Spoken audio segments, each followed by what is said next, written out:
It's in you. You possess the power.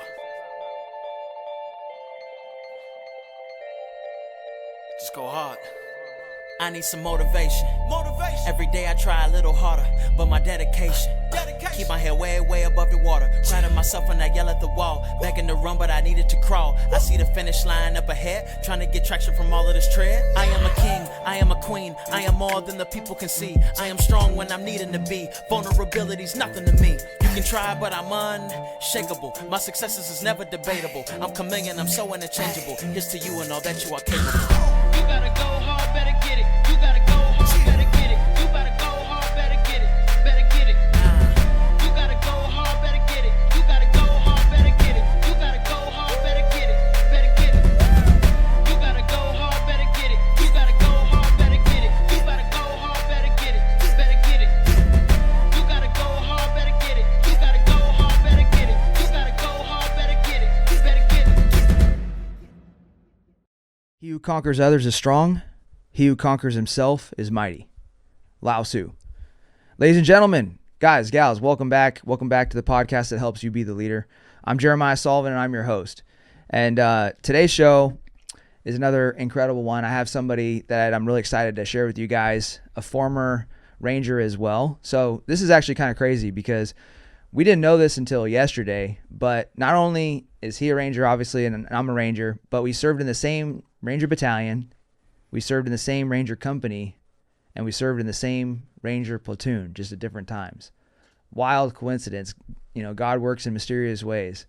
So he's a former Ranger, was a former law enforcement officer, so he was in SWAT, but he's a veteran and law enforcement officer turned entrepreneur. He's the founder and CEO of the apparel and supplement company, We Go Home.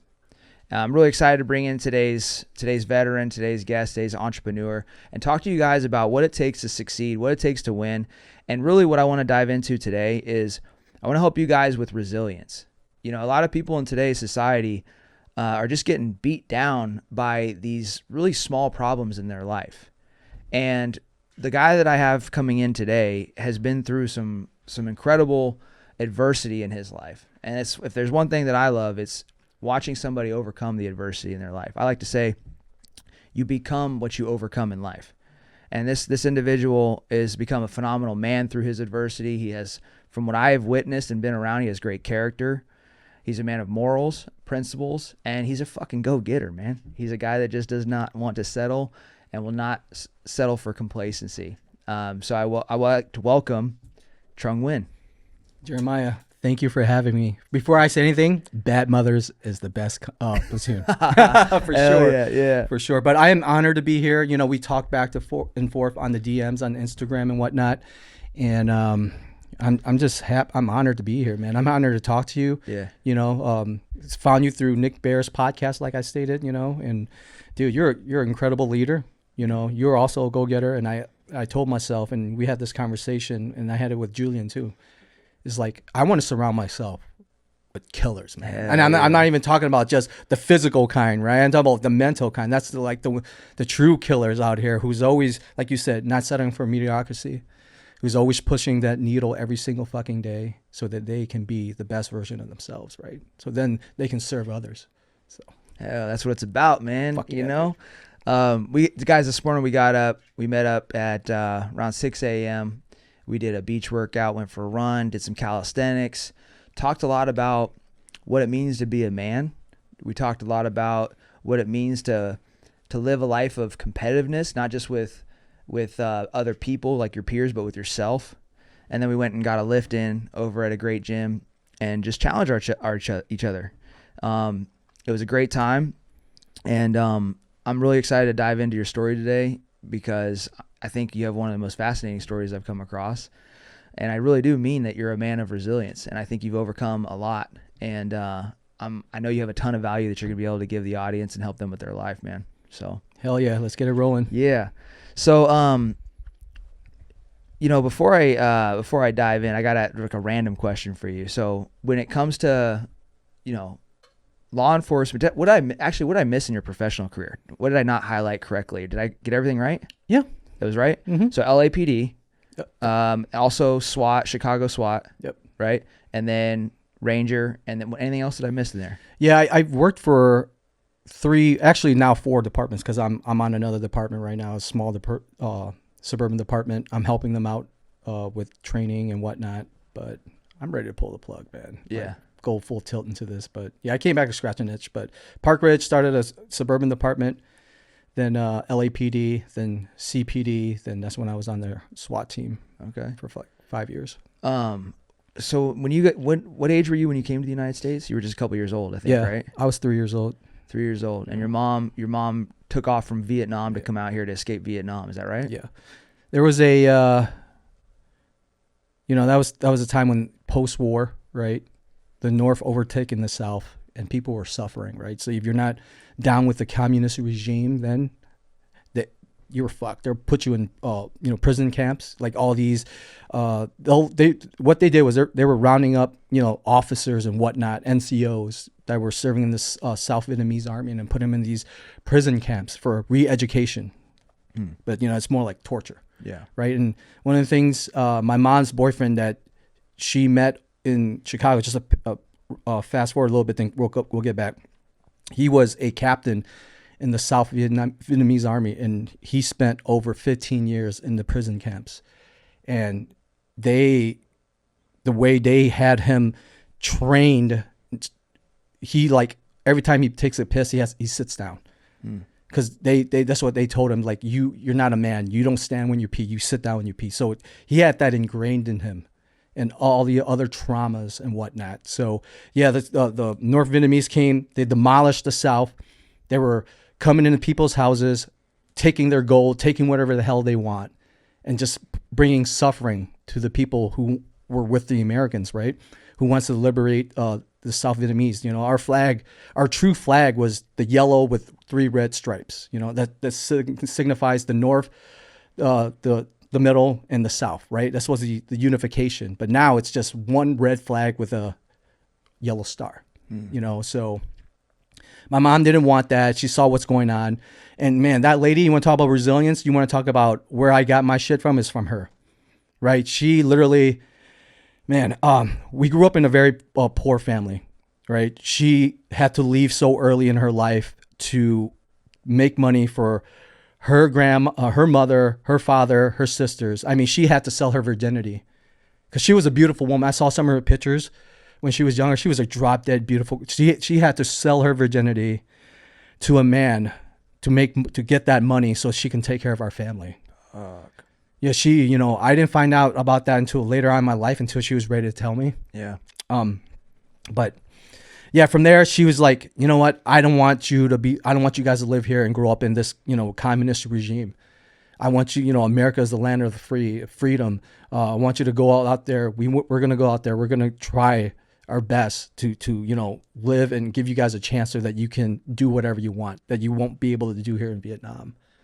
So that's when she made the decision, and she gathered as much money as the family could muster to give her, and it was like $10. Yeah. Right. And then we packed up our shit and we left. My brother, we talked about this off camera, but my half brother tried to go to America first, to set like a foothold for us, right? So that when we get there, he can be like, hey, all right, we're settled. At least I got a place for us to stay. But he died, on a boat, about 80 people. Only 2 survived, like a 70-something-year-old woman and like a 3 to 4 year old child. The rest died from starvation, dehydration and diseases. And, they tossed his body overboard. So I never really got to meet my half brother. Do you remember anything from the trip over? You were so young. I was so young. I just remember bits and pieces. I remember being in FOP Freedom in the Philippines. That's where they placed us for the year. And I remember little bits and pieces of that. I was running around pretty much just with a pair of ripped shorts, half naked, and what I can remember is we stayed in like a very small hut, and it was just like our family. And yeah. And that's it. And then you guys found your way, eventually got into the United States, your mom went to Chicago. Yep. And then raised you up there. Yep. She, they asked her, where do you want to live? Because the choice was California or Chicago. She's like, where does it have 4 seasons? They're like, Chicago. She's like, send me there. Because Vietnam is all it is hot, than hot. You know what I mean? So I guess she wanted to experience snow and you know, stuff like that. So they came and they placed us in a Section 8 home in uptown of Chicago. Horrible neighborhood. I mean, literally I was living in between the Vice Lords, the Four Corner Hustlers, which was and the Gangster Disciples, which was like less than like a mile away. And then the other side was the Latino gang, the Latin Kings. And literally they were fighting every single day, back and forth, shootings, stabbings, drug, you know, I've seen a lot of crazy shit, man, growing up. So this is kind of deep, but I'm curious if you don't want to go there, you don't have to, but if you do, I'm really interested. What is the craziest, I guess one of the craziest things that you saw either between living in Section 8 in Chicago, being in law enforcement, or being a ranger? Yeah. Like out of all of those three, those are kind of how I chalk up or section up your life. Mm-hmm. And then there's entrepreneur, right? Yeah. So out of all those collectively, what's, if you wouldn't mind sharing, what's some crazy shit that you've seen? You know, like when you know, you can understand this, when we raised the right hand and when we swore an oath, we understood of the possible traumas that we're going to be seeing in combat or me seeing as a cop, right? I expected that because I know what kind of career field that leads. You know, it's not something that everybody wants to do or have the stomach for. But I think the worst is when you're a child and you're innocent, right? Yeah. And you're just hanging out on the streets and you see somebody get shot in the freaking head right there and he falls down and he's in the pool of blood and there's like brain matter and you're just like, you're just like, what the fuck, you know? It was just, You don't know what to think. yeah, it was just shock. But over time, I kind of grew numb to that, man. You know how it is when you're in an environment and you see things over and over and over and over, and it's just like you think this is normal. When did you, I know we're getting into some deep stuff and we'll go into some lighter shit too, but when did you really start, or did you, I'm sure there was a point in your life where you really started reflecting on life, right? Because when you're exposed to death and shit, you start thinking about life very, very deeply. Yeah. When was that point for you? Man, before you even answer that question, it's just like, you know, my mom came here to America. She had to find a job right away. So she worked like 2 jobs right away. First week she was there, she went down to Argyle, which is like this up and coming Vietnamese town, because that's where all the refugees was kind of congregating. So she was never at home. So I hate to say this, as cliche as it sounds, but the street raised me. I had to become street smart so soon. I had to grow up a little faster than, you know, I would if I was, you know, sheltered, mom and father, home, cooking meals all the time, being around that, having somebody, you know, discipline me, showing me the way. No one showed me the way. So I was down a bad path for a long time. Not saying, you know, I did something like astronomically crazy, but being a young kid, you hang around with people who you think are your friends, and you people who you think that are your brothers, right? Because I was looking for that father figure that I never found. Yeah. You know, and I thought, like, you know, they were there to take care of me and they were there to help me. But in the end, it wasn't. You know, they were using me, or they were just putting me down the wrong path. And one day I just got sick and tired of it. You know, I looked in the mirror and I was like, and then at that time I was 14 years old. And I remember I looked myself in the mirror and I was like, I was sick and tired of the way I was living. I was like, there's a crossroad right now. You either continue down this path, you can either end up in jail, dead, a piece of shit, lazy, doing nothing, or you can change your life and go the other route. Go back to school, go to school, get great grades, do more in life. And that's when I decided, I was like, fuck this. You know, my mom risked everything to come to America for me. And I was like, I can't let her down. I can't let my sisters down, you know? So I was like, that's when I made the change to be like, okay, I'm going to get my life straightened up. I'm not going to be skipping school. I'm not going to stay out late. I'm not going to be drinking alcohol, you know, and stuff like that. And so, yeah. Do you think everybody has those moments in life where they can choose, like, to take a better path, you know? Or do you feel like some people, like us, there's people that go through these crossroads, right? And they, even in their 40s, 50s, 60s, 70s even, and they look in the mirror and they hate their life. Maybe they're not living on the streets, you know, or maybe they are, but what do you say to somebody that's in that crossroads that maybe feels like, what's the point of getting my life together? I'm already this far along in my life. I'm already headed so far down this path. Yeah. What's the point of me even trying? What do you say to that person? I said, that's the wrong way to think of it. Yeah. That's the wrong mindset to have. It's never too late, right? There's stories of people in their 80s who just got their college degree because that's what something they want. There's people who are successful later as an entrepreneur in life, way later, right? I think the most important thing is when you recognize that you don't want to live this type of lifestyle and you make that conscious switch, that's when you're, you know, like, it doesn't matter if you're 40, 50. You have still plenty of life in you, right? You don't know when you're going to die. God might let you live all the way to you're like 90. So that's, let's say if you at 40, you're like, oh, why should I try? What are you going to do for the next 50 years of your life?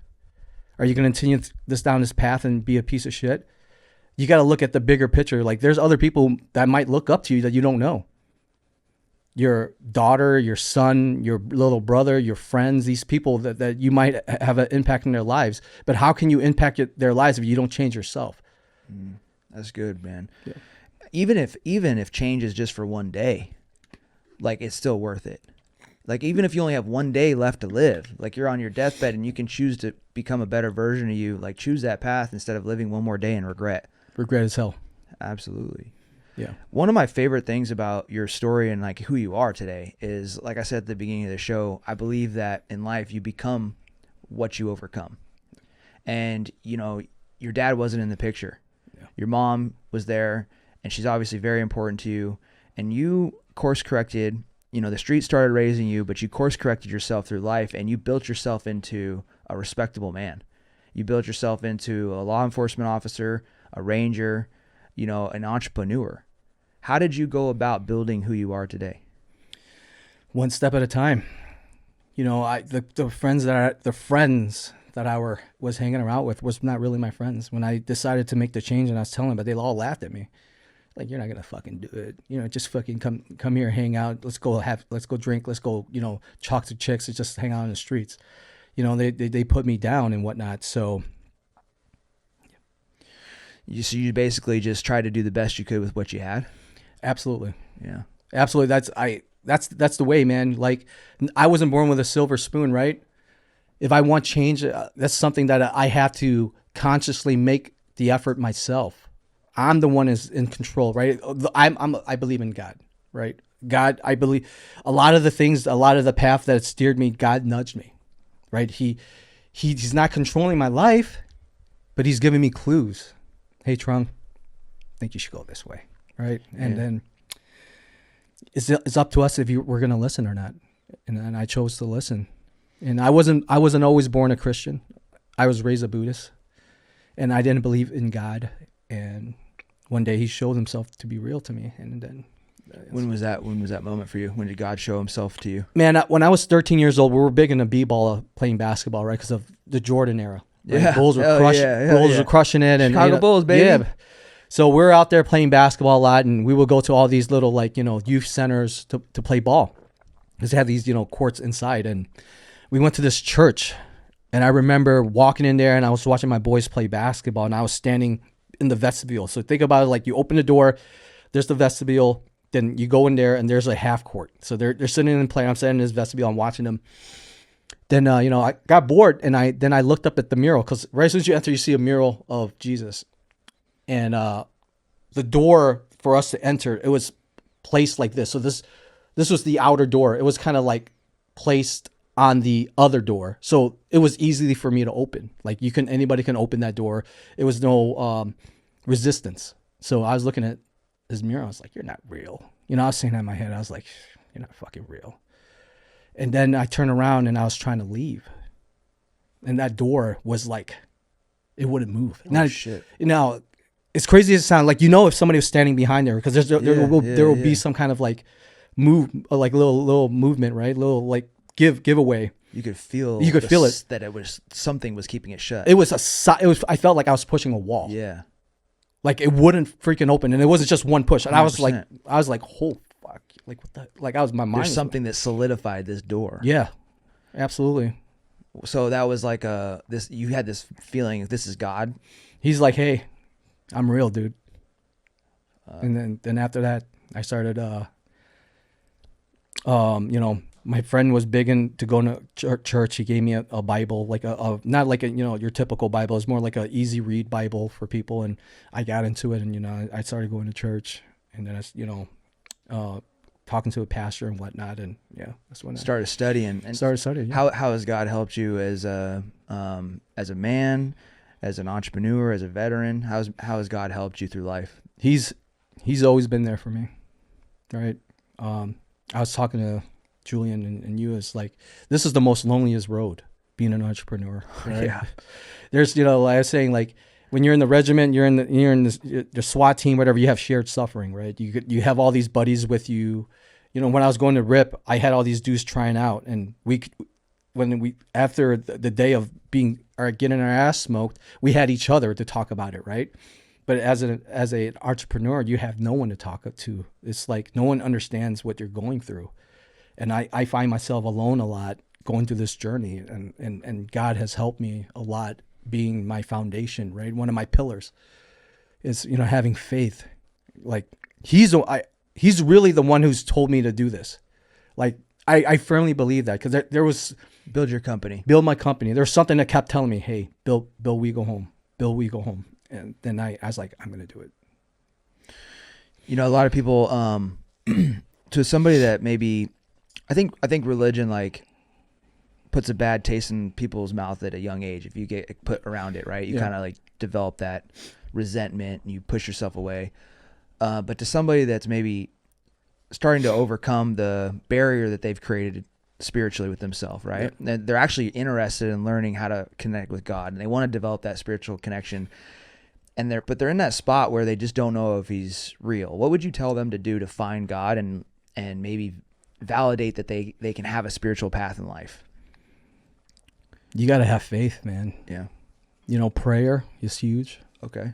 To me, you know, I'm not a Bible thumper by any means, but I believe wholeheartedly he's real, right? Yeah. And I just have moments of myself where I talk to him, and he just finds his way to show me the way. Yeah. You know, it might not be exactly the straight path to to the answer, but he has a way to kind of work us to there, you know, and I really believe that. Yeah, I think the spiritual connection is the strongest when you're at those low moments. When Yes. you're in those routes, those roads of loneliness, those routes of rock bottom. Mm-hmm. That's really when you develop your deepest spiritual connection, because you have nobody to turn to except for the voice that's inside of your head, which if you link that to God, you're going to develop a really strong relationship with God in those dark moments. Yes. Also, I think, you know, not just tough times, but during near-death experiences, you feel God's presence a lot. Mm-hmm. Like for me, my spirituality and my relationship with God evolved throughout my time in the military. And then there was one night we were in a gunfight in Afghanistan, and there's bullets flying around. I mean, we're getting shot at. Grenades are coming out of the building. And I remember just feeling this presence. Mm-hmm. And I had every right to just be absolutely freaked out, confused, and I just felt so calm and so at peace, and I felt so comforted that I just knew everything was going to be okay. Mm-hmm. And, you know, people could argue and say that feeling was maybe some sort of shock or something like that, but I know what shock feels like. Yeah. And it wasn't shock. Yeah. It was like I was being held, mm-hmm. and I felt protected. And ever since that mission where I felt, it was almost a scary feeling, because I felt almost invincible in that moment, where I felt like nothing, even if a bullet came, I was going to be fine. Yeah. But in that moment, I realized that God is very much real. Yeah. And I need to stop questioning anything and just accept the fact that he's got my back. Absolutely. I think what really solidified that too is because you're a professional, right? You came from the Ranger Regiment, you're an officer, you have to go through the training. So people will say, oh, you're just falling back on your training. But we know the difference of falling back on your training and it's just kicking in than what you're feeling, right? Because it's different. Totally different. And then that really does solidify it. I got fucking goosebumps thinking about it. Yeah. You ended up joining the military right at 9/11, pretty much, right? Yeah, a little bit after. Yep. Right after 9/11, and you had a Ranger contract. Yep. What inspired you to be a Ranger? I can't remember exactly Oh my gosh, what happened. it's hilarious how this all worked out. I was actually 16, 17 at the time. I was chilling in my front living room, just on the couch, and my mom walks in, right, and she's like, she got a mail from her best friend in Florida, and it was a VHS, and she handed me the VHS, right, and you guys don't know what VHS is. Tape, right? It's before CDs and everything. Now it's just like you put this cassette player, you young bucks, in this little thing, and you press play. You have to rewind your movies back in the days before you return it. It's not now where you could just press play. just let's go, you guys. So she was like, "Hey, yeah. So my son, she's like, oh, her son is a officer in the Army, and he just passed this school called this thing called Ranger School, and she's like, there's this tape, and you want to watch it? It's up to you." I was like, yeah, I'm bored. What? I'll pop it in. I popped it in, and it was Ranger School. It was called 62 Days of Commandos, and there's just they broke it down. This is like old school. Like, do they have what it takes? And I was like, holy shit. This is badass, And my mom for a long time babied me, because I guess I was one of her favorites. But I knew deep down inside, it's like, I want to be out there. I'm not an office type of person. I want to be out there working with my hands. I want to do something. There's always something inside me. And after I saw that video, I was like, holy shit, this is a badass thing. So I went to Barnes and Nobles, because there wasn't Google at the time. And I went to the history section. I started looking up the lineage of the Ranger Regiment, and I went all the way back to Robert and whatnot. And I was like, wow, World War II, D-Day, Omaha Beach, stuff like that. I was like, man, this is a badass unit. I was like, I think I want to join the military, but my mom wouldn't have anything to do with that, right? So when 9/11 happened, I wasn't 18 yet. Right. And then I waited until I turned 18. I was 17 at the time when 9/11 kicked off. Then I snuck away to the recruiter's office, and I walked in there, and I was like, I want to be a Ranger. And dude, how and as much as I know, recruiters have one of the most toughest jobs, especially trying to recruit somebody to join the infantry. Yeah. Right. Like, yeah, come join the infantry. There's a chance you might get fucking killed. Why not? And it's especially at the time of war. So when I walked in there and I was like, I want to be a Ranger, dude, his eyes lit up. He's like, yes, like I don't even have to work. Like this dude wants, this is what he wants, Anyways, I went to MEPS. I did the whole thing, took the tests, and then I passed, and I signed the contract behind her back. And then a month before I shipped out, I took my mom and my girlfriend at the time to Chinatown, and we're like having dinner. And I was like, Mom, I got something to tell you. She looked at me and she looked at her. She's like, what? She's pregnant? I'm like, no, it's worse. I was like, I'm joining the Army. She's like, no, you're not. I'm like, oh, that's too late. I already signed the contract and I'm shipping out next month.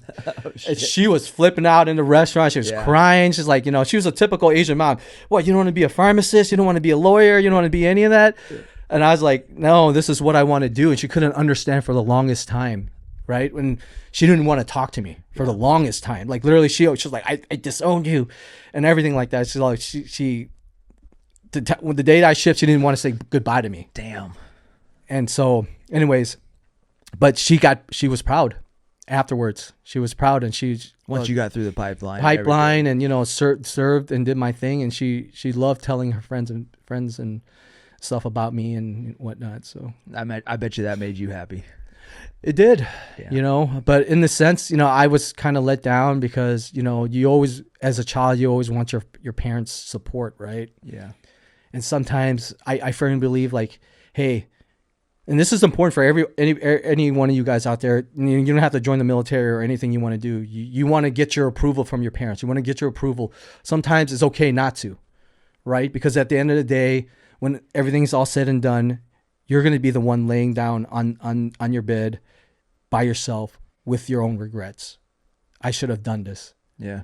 Like mom and dad wanted me to be a lawyer. Mom and dad wanted me to be an engineer. And I did that route to please them.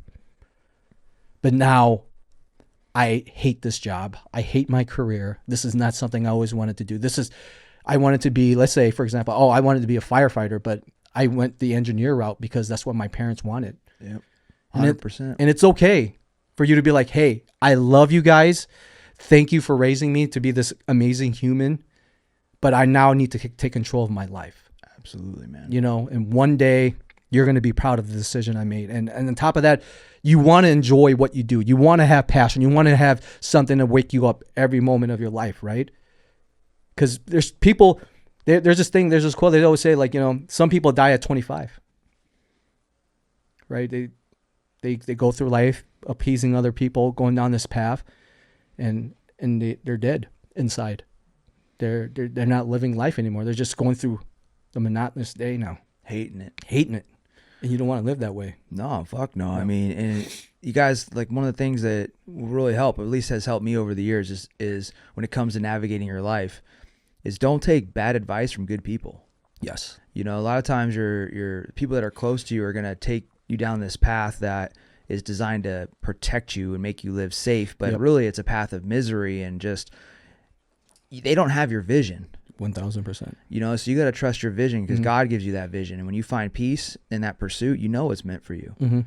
You know, so, you know, and then the other thing is, like, the quickest way to never accomplish your dreams is to try to accomplish somebody else's for you.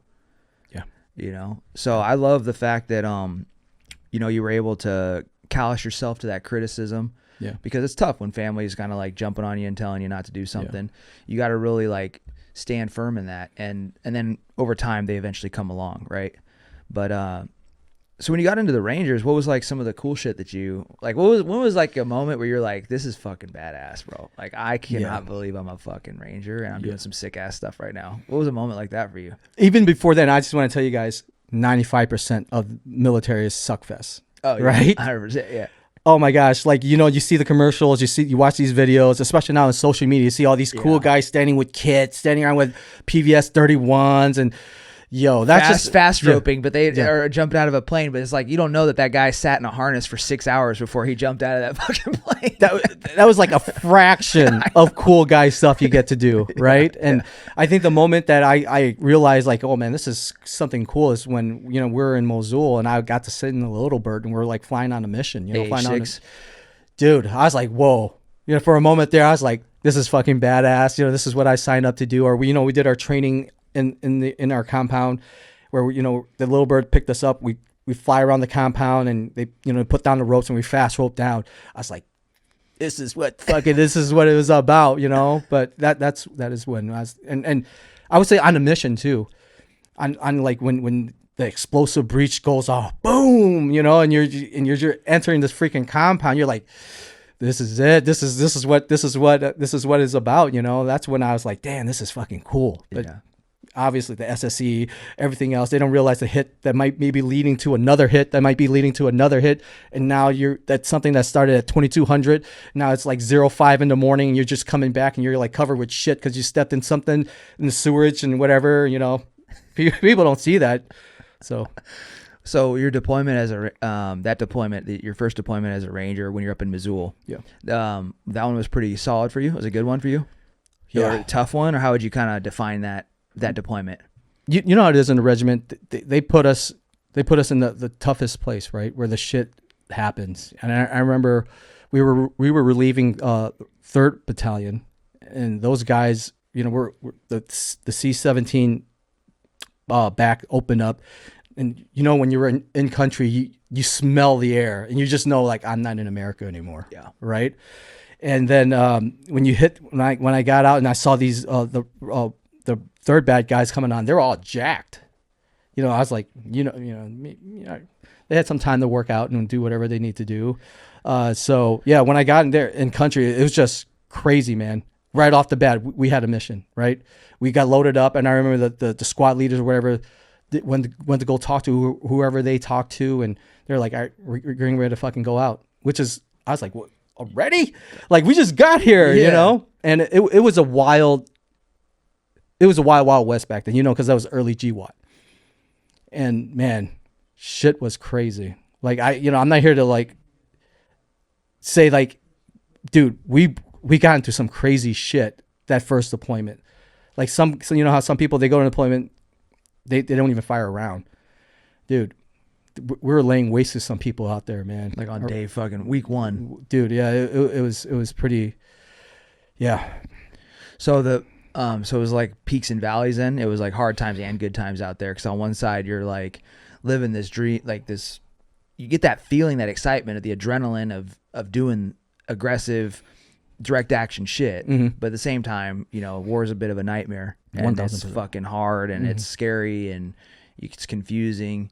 So you're basically, it's a roller coaster for you for that deployment, huh? Yeah, I mean, I was a young guy, right? I was single. Yeah. I don't have any kids, and my squad leaders, they have families. I can't imagine what they were going through, right? Because now they have their kids and their wives, but they have to put that behind and then put on that cap and be like, hey, we're in country, right? And like what you see now on social media, a lot of these pages, they like to glorify war, right? They're like, oh, war's not cool, man.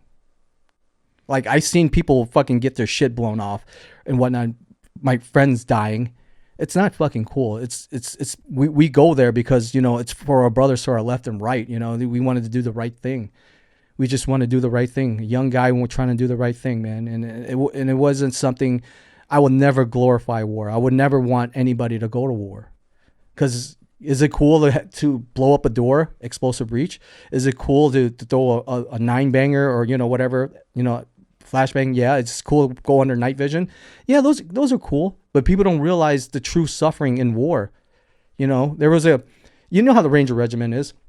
We're so fast. 3 to 6 months deployment. Come back, go on leave, re-kit up, train, go on deployment, come back, go and leave. And it was a continuous cycle. For 2 decades we did that.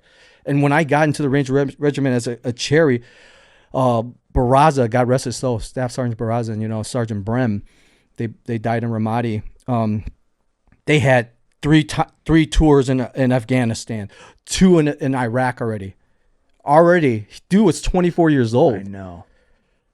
I'm just like, dude, and you can tell, like, there were guys who had that 1,000-yard stare, right? That they seen so much death that it's just crazy, man. What did war teach you about life? What did you gain from going through the hardship of war? How precious life is. Yeah. How lucky we are in America. Right? Over there in Iraq, I mean, there was like bullet holes everywhere in the buildings, and you see how other people live in third world countries, and you take for granted of how we live, right? Or I remember hitting a compound. We got infilled by a Black Hawk. We got off, and it was just like a little hut area, a little farmer and shit like that, whatever they were doing, and they lived like that. It was a shitty environment, shitty shack, yeah. But that's what they're used to, right? And I didn't appreciate hot running water. I didn't appreciate electricity, everything that we have in America until I got there and I saw firsthand the people suffering. Then I really brought the gratitude in my life. Like, I'm so blessed that God has put me in the situation that I'm in right now to be able to have something to compare with. How do you, because personally, I can relate to that quite a bit. When I got back from Iraq, I did that 15-month deployment. I came back. I was up in Mosul for a little bit, 30 days or so. Mm-hmm. And different mission set. I was an engineer at the time. But either way, I got back to the States, and I just remember hearing people complain in line at Walmart about some trivial shit. They were talking about their friends, their family, some bullshit problem in their life that was so small, right? Like, so-and-so said this about me. Like, people, they were just gossiping. And they're complaining about this in the line at the Walmart that I'm at. Mm-hmm. And I remember just sitting there thinking, like, they don't know I'm a soldier or anything. I'm just standing there. And I'm thinking, you ungrateful motherfuckers, man. I felt bad having that type of anger towards them because they didn't know any better. But at the same time, I can definitely relate to the gratitude I felt when I got back and still to this day, of being grateful for everything that we have and the opportunity that we have in the States. Yeah. I remember when I finished my contract and I went to college because I wanted to try the college route. And these college kids who never... That is tough, huh? Yeah, because they didn't understand what the hell I was going through. And they were stressing over the simplest quiz or test. And they're just like, sitting there, you can see the sign of stress in them. And I'm thinking to myself, you think this is stressful?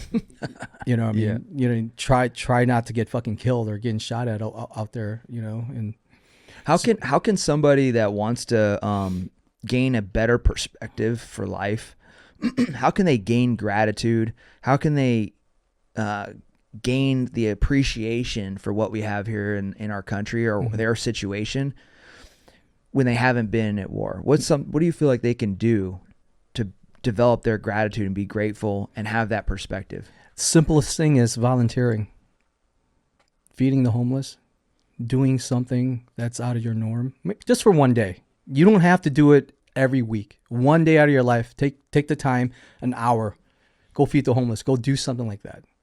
When you see even people in America, how they're living, you know, then you really appreciate, like, man, I have it so good, right? Maybe the things that I'm bitching about doesn't really matter, that I can overcome this, right? This person, or just go visit a hospital. Even if you don't want to feed the homeless, just go in the hospital.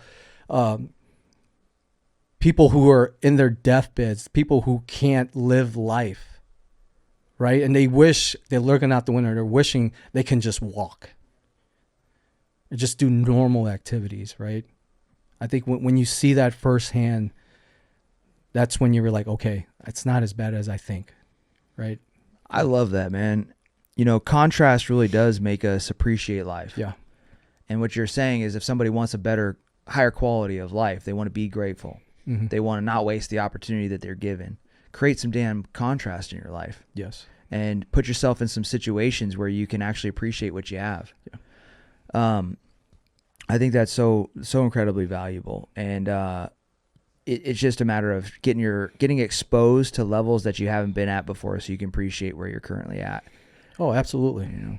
Absolutely. I think now, especially nowadays when everything is so easy on our phones, right? We want to order a taxi, Uber. We want to order fast food, whatever app is right on your fingertips. You want to buy something, Amazon.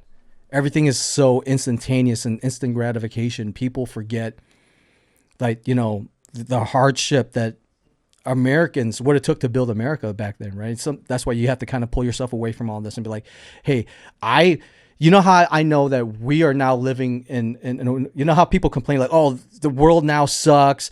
You know, I hate it, blah, blah, blah, blah. Look at your phone next time. Look at your screen time. How much hours have you clocked? Mindlessly scrolling. Back in the days, people didn't have that luxury. They would have to go out there and work and farm and do all these things. They didn't have time to sit there and aimlessly scroll or aimlessly watch Netflix, right? We live in such a comfortable society now that they forget. Do you think that comfort destroys a man? Yes. What do you think, how do you think comfort destroys a guy? What does it cause them to do, and how do they get out of the comfort zone? First off, it makes them settle. It makes them, I have my video games. I have my fast food. I can just chill. I can binge Netflix. Then now you don't have purpose, right? It destroys you. Oh, fuck, working out. I'll work out later. Gets fat, gets lazy, have no ambition. You know, comfort does that. I always feel like if you really want to be great, if you really want to move to become the best version of yourself, you have to put yourself through struggle. Simple things as going to the gym, having a schedule, having a disciplined schedule, right? Doing the hard things. Simple as like going to the convenience store and not be like every swinging motherfucker there who leaves their cart just hanging out in the middle of the, you know, of the parking lot. Put your cart away. Little things like that. You know, develop that mindset of, I want to do more.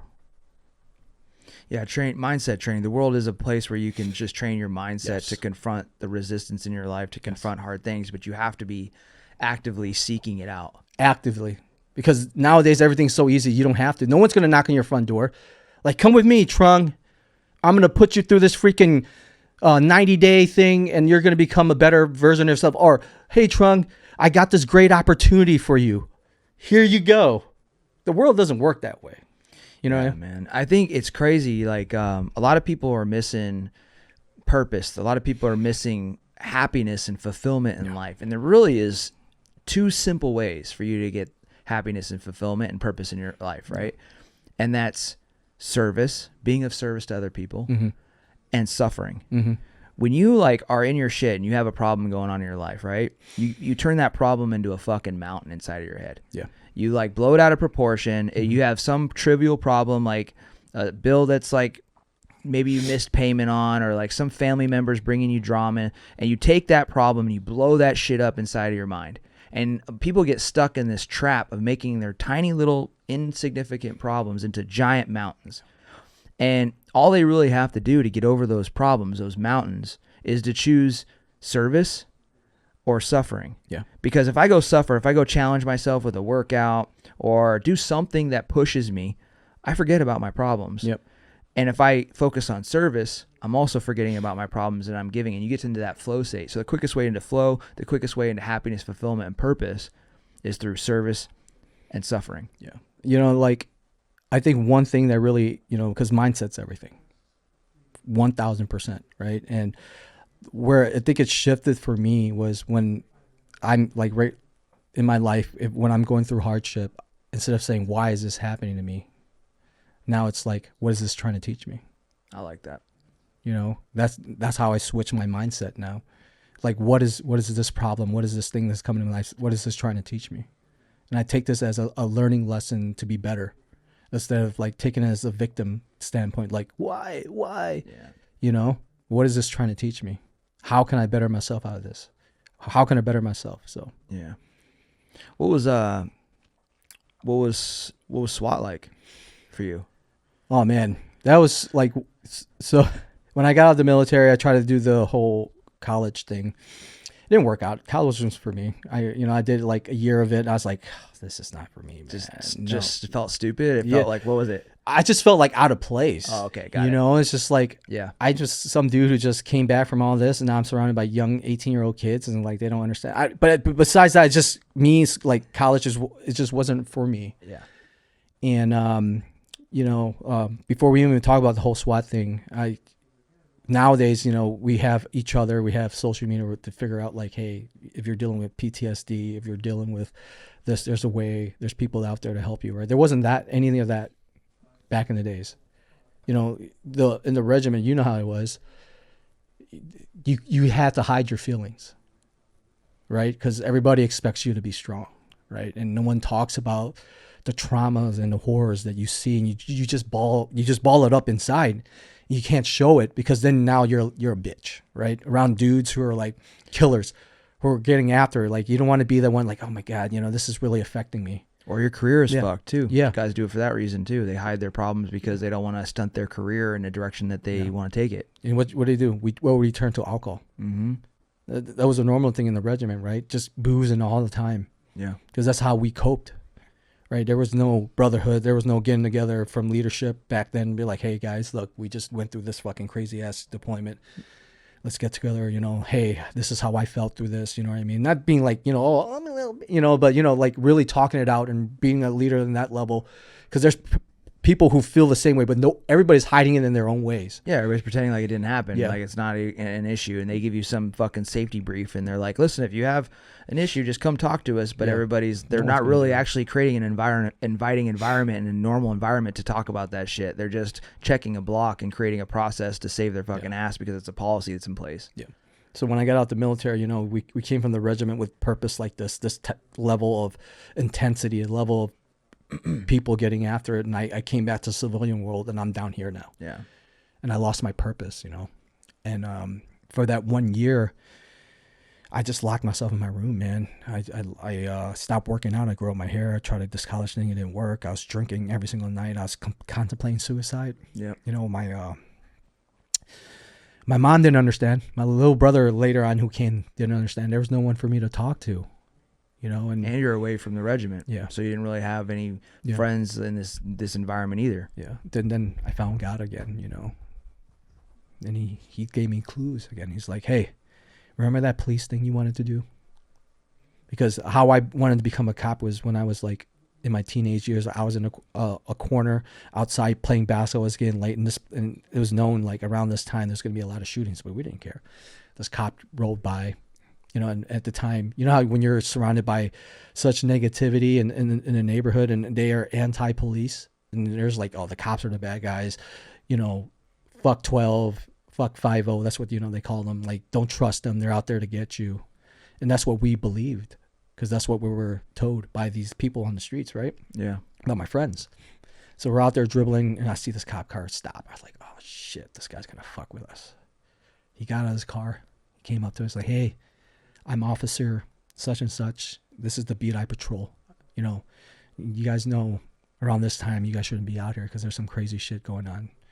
You know, here's my business card. If you ever need anything, call me. I'm here to help you. I know how tough it is living in this type of neighborhood. You know, I patrol this neighborhood. And that really changed my perspective of the police. I was like, dude, he could have just drove by and said, fuck these kids. Typical, stay in the squad car, just drive around until the shift's over, right? Just answer your calls. But he took that step to come out and talk to us, and that affected me. I was like, wow, I want to be a cop. You know, I had that in the back of my head, so that was place. So fast forward, when I got out, that's when God is like, hey, remember this path? I was like, yeah. Do you think a person's purpose is tied to their conscious or to God's voice? Do you think that's how they find their purpose? I think so, man. So in order to find your purpose, you just have to listen? Is that so? How does somebody go about finding their purpose and getting in alignment? What do you think they should do?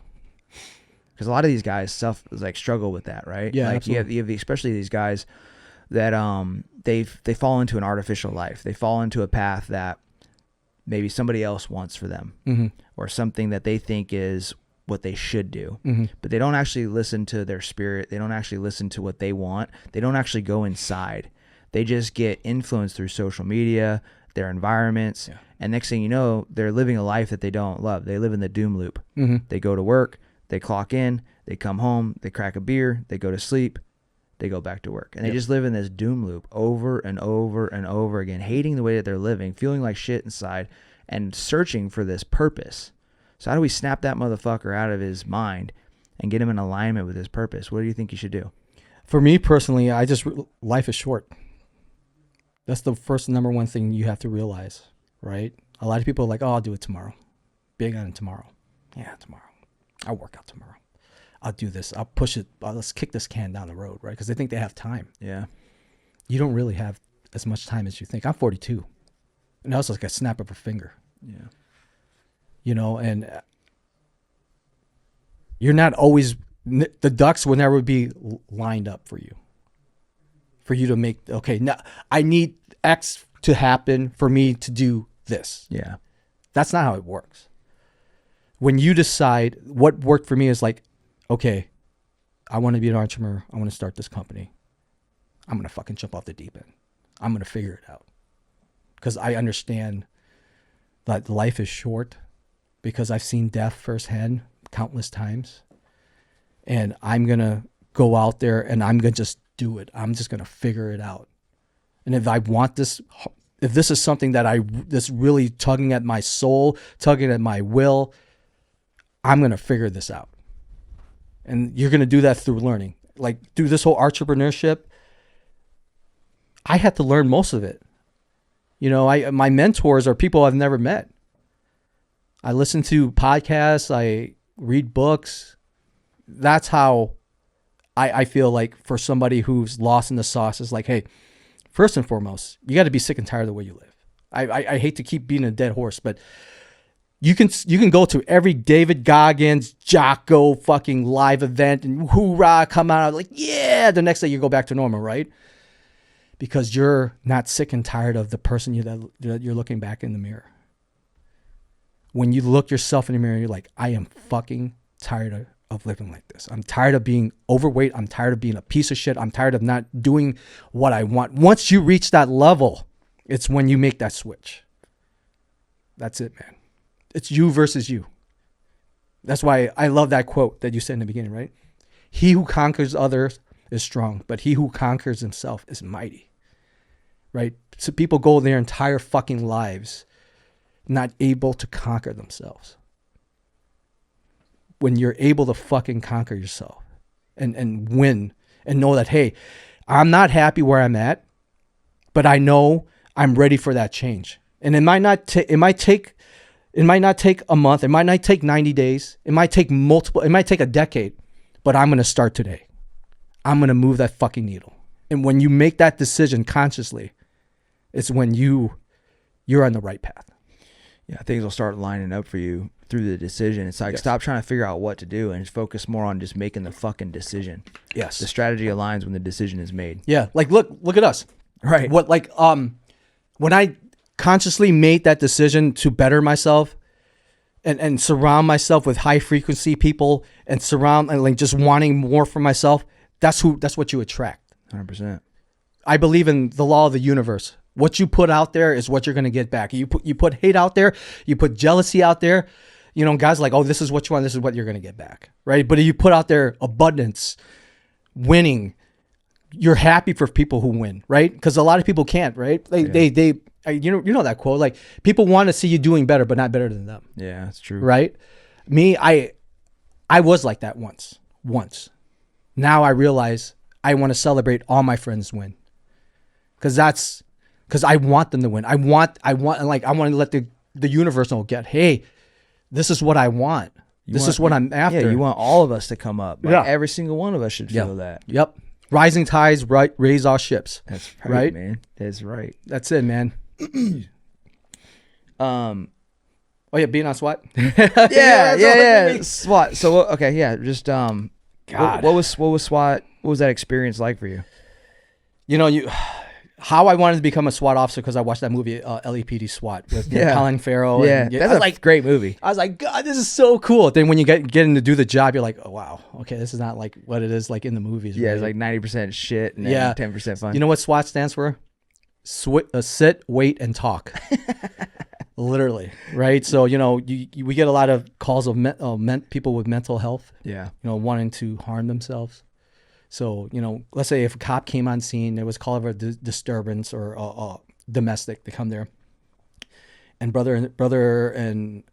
son and mom arguing. Then all of a sudden he pulls out a knife. He's like, I want to hurt myself. And he locks himself in the room. Right now, the cops thing is like, okay, we're going to call SWAT. Yeah. And so they call us, we come there, we set up our little, we surround the area. We set up, Alpha Bravo, black side, white side, set up the talk, set up all that. Then we wait for the negotiators to come. Yeah. And we let the negotiators talk. Yeah. And literally like 90% of SWAT is literally like that. Yeah, it's not like being overseas in the Middle East where you're like, you got a lot of red tape and policies in the United States. So there's all these, everything's sequential, everything's in order. Mm-hmm. And it's a super slow mission set. But the first 2 years I said was the best years, because before we were doing, if you want to call it direct action hits, we're actually doing warrants where we're breaching the door, we're throwing, the NFDD, aka flashbangs in there and entering, right, during warrants and stuff like that. Now it's all surround and call up, because they're like, why are we going to risk the lives of these cops, these officers for drugs in the house for dope? Right. We just wait it out. We just wait it out. So literally just roll up on scene, contain the area, go on the speaker. Hey, this is the Chicago police. We're outside, Unit 7722. We know you're in there. This is the Chicago police. Come out the front door and surrender. And literally Fuck you.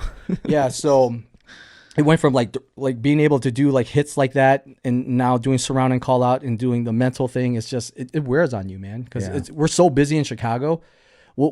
There are days when we have to man all these events. Then on top of that, go to freaking SWAT jobs and whatnot. So, I mean, were there times when I was like, well, this is what being a SWAT dude was? Like, yeah. During the Mercy Hospital shooting, this dude who was in a domestic with the doctor in there, right? It was his fiance. He didn't want to, she didn't want to be with him anymore. She's like, I'm breaking up with you. It's over. At work, over the phone. Oh, okay. So he was like, okay, I'm going to stop by. Just give me back my ring. and we'll call it quits. So he pulled up, he called her out, she came out, and this is all I caught on camera. And you could tell that they were arguing. No, unbeknownst to her, he had a pistol. Oh, man. And a box full of ammo in his pocket. He freaking shot her dead right there. Boom, boom, boom, boom. Killed her. And you see him hovering over the body for a second, right? And over this time, this shot's being fired. And you know, it went out and cops are coming on scene. You know, these TAC guys and just regular patrol. And he shot at them. Then he entered into the hospital and he killed 2 more people. The elevator door opened. I think it was like a pharmacy tech or somebody who works in the hospital came out. He opened fire, killed them right there. Officer Jimenez, God rest his soul. He literally just started on the job. I think he had like a month, right? He's a rookie, like fresh out. He was there to drop off paperwork or doing wherever he was doing. He heard the shots going off, right? So, but at this time, SWAT, we rolled on scene, and he started to link up with one of our Sierra guy. Started, you know, trying to search for this killer, and they were at a T intersection, and they were getting ready to bound across to the next area covered, and this guy was pieing around the corner and taking just taking shots with his pistol. Like he wasn't even looking; he was just firing. Yeah. One of the Sierra guy bound first, and behind him was a lieutenant and Jimenez, and as they crossed around, hit him in his jugular, right, and he bled and died right there in the hospital. Damn, man.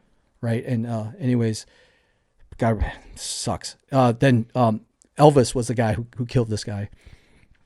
Got down in a prone, turned his red dot down, because he saw that he was continually pieing, so he just put that red dot right where he knows that he was going to come out. And once he saw him peaked, he shot him right there in the freaking chest and killed him. And at the time, we thought there was like multiple shooters. So by the time I arrived on scene, we got the team together. We started clearing multiple complexes, but it ended up being just one shooter. So stuff like that, or like hostage rescue situation where, you know, where I earned a life-saving award for. Dude had a knife on his freaking girlfriend, and we had to enter, throw a bang, and just take care of business and whatnot. So yeah, there were times when it was like, oh God, I got to do my fucking job. But there were a lot of times, like, you know, in the military too, where it was just boring. Well, dude, you know, I think what I want to pull out of this for the audience is handling hardship. Yeah. Because it doesn't matter if you're going to a scene on a mission every single day in the military, or you're showing up to a site on SWAT. It doesn't matter the volume, but your exposure is very, very unique that people need to learn from. So how do you, in other words, you've been exposed to a lot of violence, and you're living in a state of you're trying to live your life. Mm-hmm. How do you move through life with the violence that you've seen, and how do you cope with it? Like, what are some things that you do to stay mentally healthy? What are some things that you do to stay positive? What are some things that keep you right as you're going through all this adversity in your life? Definitely prayer is one of them. Okay. The other is working out, staying physically fit, you know, going out there training. That's how I take all my stress out, is through physical training, right? And it was something another thing I developed, it was like, once I got home, the switch had to come off, right? There's time to be SWAT dude, and there's time to be Trung, right? And some people in the job, they don't know, it just blends in. That's why there's such a high divorce rate in law enforcement and whatnot, is because they don't know how to turn it off. They bring the work. Is it just a choice? Is it just a choice when you walk through the doors, or something that you do, like a ritual or something that helps you switch from hero to husband, you know? Yeah. I'm just like, when I reach my door, I'm just like, okay, you know, whatever the crap I'm built, like, had happened, it has happened. It's water underneath the bridge. Overthinking it's not going to help the situation, right? I just like, okay, I need to turn it off. And I just do. And that's just something, the mental thing that I developed for myself, where every time I get to the door of my house, I turn off that switch.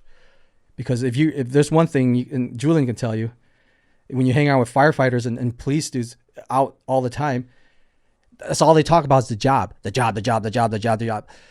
You have to separate yourself from there. Have regular civilian friends. Go do something else besides police shit all the time, right? If that's what you eat, sleep, and shit, that's what's just gonna consume you. And I refuse to let that consume me. That's why I branched out and I try to seek other ways to keep myself sane and not just surround myself with people who are all the time. Because, you know, as a rookie, that's all you care about. You live for the job. Oh, that's all you talk about, right? Or being a Ranger Regiment, hang out with your platoon afterwards, you know? It's just like that's all you know and that's all you talk about. Yeah, if you really want your mindset to reset, you need to think of it as having 3 zones: a black zone, a gray zone, and a white zone.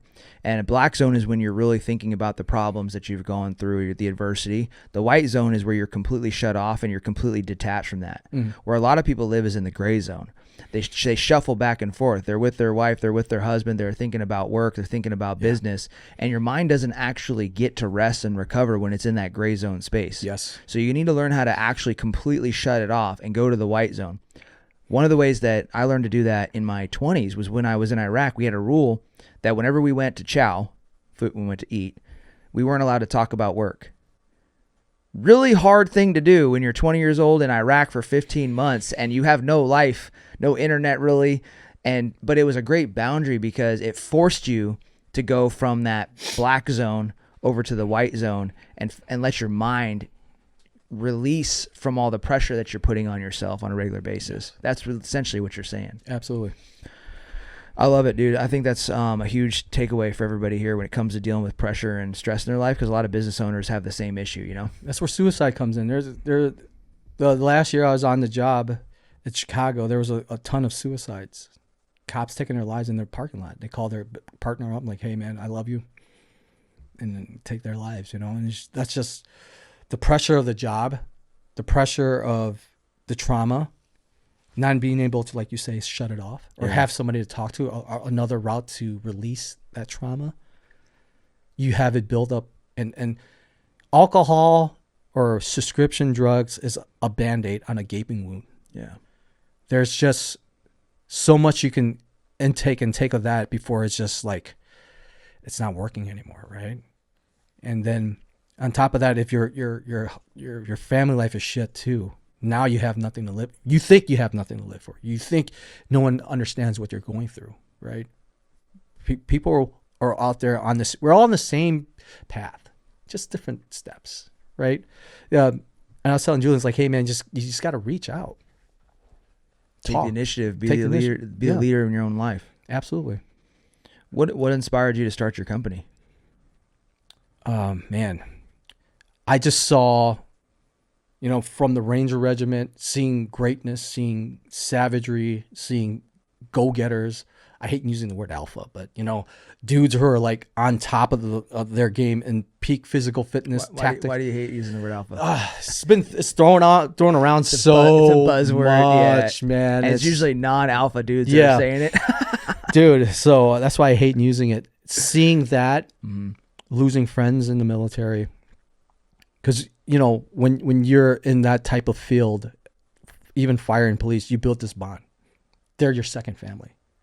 Because you eat together, you sweat together, you bleed together, you met their families, you met their children and whatnot, right? And then they become your family because you get invited to events. You get invited, so now everybody's intermingled. And they are my brothers. Law enforcement side, military side. And seeing the loss of that coming into the law enforcement side, seeing the loss of that, seeing cops overweight, seeing cops not give a shit. I can't speak about the fire side because that's not my specialty. I can only speak of what I experienced. Yeah. Right? And seeing people who think like, oh, you know, I got this shiny badge on. That's all I need. This uniform suffice. And they let themselves go. And then when the time calls for you to do your fucking job, like that Mercy Hospital incident, or maybe a active shooter incident that happens. Now you're called upon to do your job and you're not prepared. You're not an ass. You're a fucking liability, right? And I want everybody to come home. Us, the people we swore to protect, even the criminals, if they surrender, right? How are you able to do that? if you stay, for example, in the police or whatever, tactically sound, physically fit, be the best version of yourself. So when the time comes, it's not you're hoping that you make it through this. You know, in your heart, like, I prepared for this. So that's where We Go Home was born. I love that. It's from that. I also love your message for entrepreneurs too, and on top of veterans and law enforcement and people in that space, because it's about everybody coming home. Like, Yes. your job, your duty as a business owner, entrepreneur, it's whatever stressful job all of you guys have, your top duty is to come home. And in order to do that, you got to be combat ready. You got to be mentally and physically fit at all times. And the moment you start slipping, you start becoming a liability instead of an asset. Yep. That's why we got that shirt. Be a fucking asset.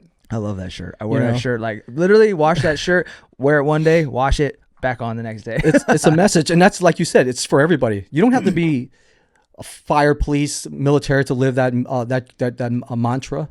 Be an asset to your organization, whatever the hell you're doing.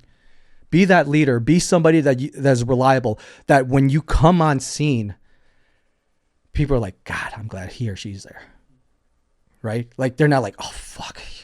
Right. Trung's here. Fuck. You were fucked. You know what I mean? Like, you want to be that individual where when you show up for whatever problem that may occur or may happen, they're like, God damn, yes.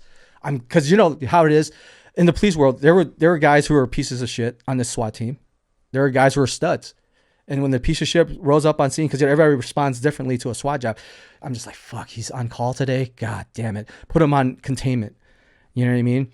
And there's guys who are like studs. They're like, thank God he's here. Bro, that's so fucking good. Guys, fucking listen to this shit. Do you want to know if whether or not you're an asset or a liability? All you got to do is, when you show up, do you think people are saying, fuck, oh my God, he's here? Yeah. No, fuck no. Or are they saying, hell yeah, he's fucking here? Yeah, we got this project, X is here, fuck. Or like, oh yeah, we're going to crush this thing. You know what I mean? Yeah, bro. So very easy litmus test. 1,000%. And you're also, so what are you most excited about? What products are you building right now that you're most excited about? I know you got your apparel, you got your subs. Yeah. And guys, hey, I don't sit around and just throw around and endorse people's shit, but I've been using Trung stuff for like the last month, and I love every single bit of it. I love the clothes. I've been showing it to my friends. I wear the clothes like every single day. I'm like, babe, we need to like try to do something with Trung because I love the way these fit and these subs right here. And so anyways, I keep talking about it, and there's no incentive for me to talk about it. I'm just excited. So what are you excited about with your products that you have right now? Is it the apparel? Is it subs? Is it all of it? I think I love the apparel game because, you know, I like wearing nice things, right? Something that I can move freely when I'm working out or just out and about, you know. But the most thing I'm passionate about is the supplements. I've been a supplement junkie, you want to call it? Yeah. Since I was like 17 years old, right? 16 years old. I went to fucking GNC. There was a fat guy behind the desk. And back in the days, I don't know how it is now, you make commission off sales. So I was this $125 soaking wet fucking kid coming in there, trying to prepare myself to become a ranger. He's like, I was like, I need to get big. How can you help me? He's like, yeah. So he sold me this 10-pound bag, 5-pound bag of weight gainer, right? A bag of weight gainer. Weight gainer and some creatine. He's like, yeah, make sure you take 2 scoops a day of creatine, or 3 scoops, I forgot. Anyways, the bag of weight gainer tastes like shit. I couldn't finish it. The creatine, I took over the amount because I thought taking more is better. No, guys, not with creatine. Okay, I was pissing on my ass because all that liquid and all the things that you obtain from the creatine, it has to come out of somewhere. So, dude, from there, then going over to being in the regiment, them sending us stuff overseas, taking that, taking pre-workouts from different companies, and seeing how the supplement industry was. And, you know, it's a lot of shady business in the supplement industry. It was a wild west back in the days, a lot of proprietary blends. And if you guys know what proprietary blends is, it's just, let me break it down for you. It's when on the supplement facts, they'll put like a pump matrix and they'll list all the ingredients and they'll just put the amount, let's say pump matrix, 5 grams, and they put all the ingredients, but they don't list how much of each ingredient is in that thing. Is just, so they just do fillers, right? So you're just basically taking caffeine. So I decided I was like, I can do it better. You know, I was like, I can make really good, transparent supplements for people who are go-getters, because I want to make the best shit for me personally. Yeah. You know, I want to make shit for me that I know that's going to get me through my training, help me recover, help me sleep better, you know, and all that. So I was like, I'm going to fucking do it. So I bootstrapped it, $10,000, my first pre-workout, dropped it, and then it led to everything else that I've done. And I'm just super passionate about it. You know, I'm always constantly, every single day, looking for new ingredients, talking to my manufacturer. Hey, this is what we're releasing. Is there anything that we can do to tweak this to make this better for the people? Or what do you think about this? And always constantly testing things. So definitely supplements it's what gets me going, man. I love it. Yeah, man. And it's like, you know, the supplement thing too. What I love about you doing supplements is that your mentality is going to get into the supplements, right? Yes. You have I'm going to do this better mentality, which means that my supplements are how you do one thing is how you do everything. And that's one of the things that I noticed with Trung as I started trying these things out is like, he not only like is making great products, but he's speaking about them too. Like he's gonna go line by line and tell you all the ingredients that are inside of it and why they're in there. And I love that. Yeah. I hate it when I meet somebody like that's in the supplement industry and they're like, hey man, try this. And I'm like, well, what, you know, tell me about it. And they're like, well, I don't really even take it anymore. And honestly, the lot of stuff in there, it's not good for you, but I have so much of it that I just need to get rid of it. Yeah. And I just think that's so, I mean, I'm going on a little bit of a tangent here, but my point with you is that how you do one thing is how you do everything. And you guys can obviously tell what type of man Trung is, and who he is as a man is inside of his supplements. And I'm standing behind him. I love him. And it's been a value add in my life. And not only that, but it's also symbolic because when you start taking it, you already feel like you're going to strive for excellence. Yep. You know, before you even start consuming, you feel like you're behind the purpose of the supplement, which I love too. Yeah, our message is always like set the standard, right? Be better than you were yesterday. Move that needle. And for you to be able to do that, you have to be physically fit. You have to be mentally tough, mentally resilient, be a leader, be financially set, all those things, right? For you to be able to be somebody because there's people looking up to you. Right. Regardless if you don't believe it or not, right? There's be that pebble that's dropped in that pond, because there's that ripple effect, right? Yeah, the coffee bean effect. Yes. Like you put a coffee bean in a boiling pot of water and it turns into coffee. Strive for excellence, and that's what our message is with our company. Is we're always striving for excellence. Is always pushing that mindset of being better than you were yesterday. So I want to hit one more thing before we wrap it up and close up today. Well, I'll do one thing and then I'll see if you have anything and then we'll wrap it up. But like I said at the beginning of the show, you become what you overcome in life, right? And like I said, I really do mean it when I say that you become, from my lens, you become a great man.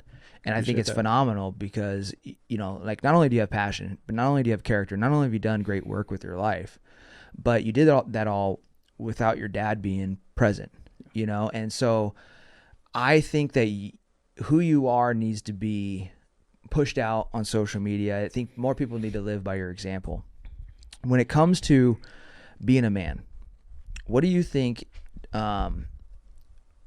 defines a man? Like because a lot of these guys are watching social media and they get kind of caught up in a lot of the flash and the success and everything like that. But from your lens, what do you think makes up a valuable man? Someone who is steadfast, who whatever he believes in is there no matter what's thrown at them, right? Someone who has integrity. What does integrity mean to you? Doing the right thing when no one's watching. That's the most important thing to me, because everybody could. We know how social media is. There's people on there who fakes the fucking funk, right? They put an image of who they are on social media, but they don't live that life outside of the camera. Be the person who you say you are, right? If you say this is what you're about, then be about it when no one's looking. Simple as pushing your fucking shopping cart back, cleaning your house, making your bed in the morning, being an example for your kids, being a good husband, being a good provider. To me, that's what signifies a man. When he knows the values of his life and he stands firm no matter what the society says, what it is that he's not swaying.